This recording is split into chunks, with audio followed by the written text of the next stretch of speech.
최근 우리 사회에 큰 충격을 주고 가슴을 아프게 했던 사건이 있었죠. 아동학대는 더는 가볍게 여길 사안이 아닌데요. 오늘 짤막대담에선 제주도 아동보호 전문기관 고재혁 현장조사팀장 모시고 도내 아동학대 현황과 이 아이들을 어떻게 보호하면 좋을지 이야기 나눠봅니다. 안녕하십니까? 네, 안녕하십니까? 네, 먼저 제주도 아동보호 전문기관에서 일하고 계신데 네. 어떤 일을 하는 곳인가요? 아동보호 전문기관은 아동복지법에 근거해서 아동학대의 재발 방지 및 치료를 위해 전국 각 시도에 설치되고 운영되고 있습니다. 도내에는 제주시와 서귀포시에 각 1개소가 운영되고 있고 기관에서는 학대 피해 아동과 가족, 보호자를 대상으로 상담 치료 및 교육을 진행하고 있으며 가족 기능 강화 및 재학대를 방지하기 위한 역할을 수행하고 있습니다. 네. 지금 전 국민의 마음을 울리고 있는 이른바 정인이 사건 관련해서 어제 양부모에 대한 첫 재판에서 검찰이 이제 살인죄까지 추가 적용했었는데요.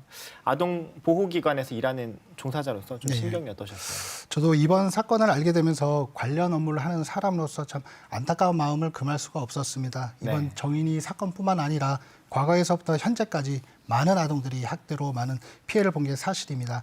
두 번 다시는 이런 일이 발생해서는 발생하지 말아야 하고 그리고 이번에야말로 아동을 안전하게 보호할 수 있는 계기가 마련돼야 된다고 생각합니다. 사실 이처럼 이게 뭐 정인이 사건이나 이런 것 같이 만약에 우리 주변에서 아동학대로 뭐 의심이 가거나 혹은 아동학대가 벌어지고 있다면 우리가 이걸 어떻게 인지할 수 있고 또한 어떻게 신고할 수 있을까요, 우리가? 누구든지 아동학대로 의심이 될 만한 일을 발견했을 경우에 112로 신고를 할 수가 있습니다. 112로 신고를 할 수가 있습니다. 그리고 신고 의무자 직군 같은 경우는 신고 의무가 반드시 해야 되는 직군인 겁니다. 그리고 아동학대 신고는 학대이게 신고하는 것이 아니라 아동학대 의심만 들어도 신고를 해야 되는 부분이 있습니다. 그래서 신고를 하실 때 피해 의심 아동을 확인할 수 있는 최소한의 정보만 이렇게 안내해 주신다면 현장에 즉시 출동하여 피해 의심 아동에게 많은 도움을 줄 수가 있을 것입니다.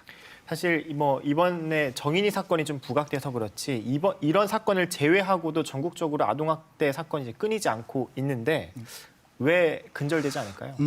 아동학대는 어느 한 가지 요인만으로도 발생하다기보다는 여러 가지 복합적인 요인으로 발생한다고 볼 수 있습니다.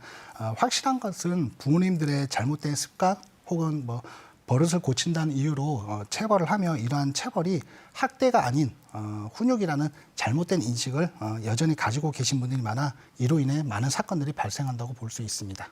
훈육이라는 잘못된 어떤 인식으로 좀 발생한다고 말씀하셨는데 이게 좀 제주 이야기로 해보면 제주에서 지난해 발생한 아동학대가 464건인데 이제 산술적으로 계산해봐도 하루에 한 1.5건씩인 것 같더라고요. 진짜 이 수치가 맞아요? 이렇게 많이 발생하나요? 예, 맞습니다. 2019년 경우에는 신고 접수된 도내 아동학대 사례가 약 955건 중에 판단된 게 647건이고 2019년 600건 넘게. 그리고 2020년에는 11월 기준으로 747건의 아동학대 의심 신고가 있었고 이 중에 한 464건이 아동학대로 판단이 되었습니다. 이게 11월 기준이군요. 그리고 이 아동학대로 판단된 464건 중에는 자녀들 앞에서 부모님들이 다투다가 신고 접수된 경미한 건부터 심각한 학대까지 다양한 사례가 포함됐다고 볼 수 있습니다. 다른 지역하고 비교해보면 제주는 좀 어떻습니까? 제주 같은 경우는 2019년 아동학대 주요 통계에 따르면 국내 전체적으로는 총 한 4만 1,389건의 아동학대 의심 사례가 있었고 이 중에 한 3만 104건의 아동학대 판단이 있었습니다.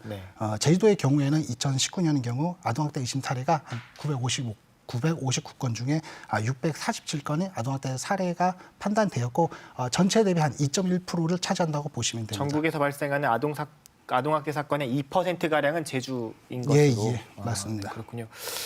이 아동학대를 과연 누가 할까를 봤더니 한 70-80% 이상은 부모 당사자들이라면서요.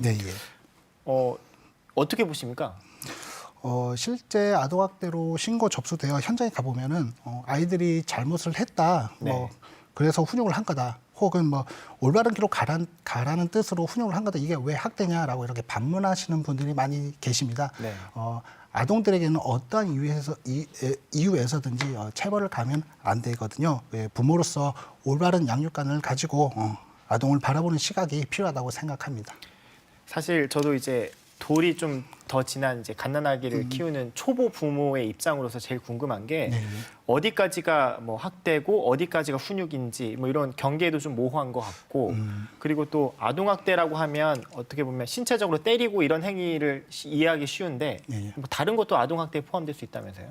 예. 학대가 여러 종류가 있는데 보통 아까 말씀하신 것처럼 훈육과 체벌을 이렇게 단편적으로 한 부분만 보고 설명하기에는 좀 한계가 있습니다. 그럼에도 불구하고 안내해 드릴 수 있는 부분은 아이들 또한 하나의 인격체라는 겁니다.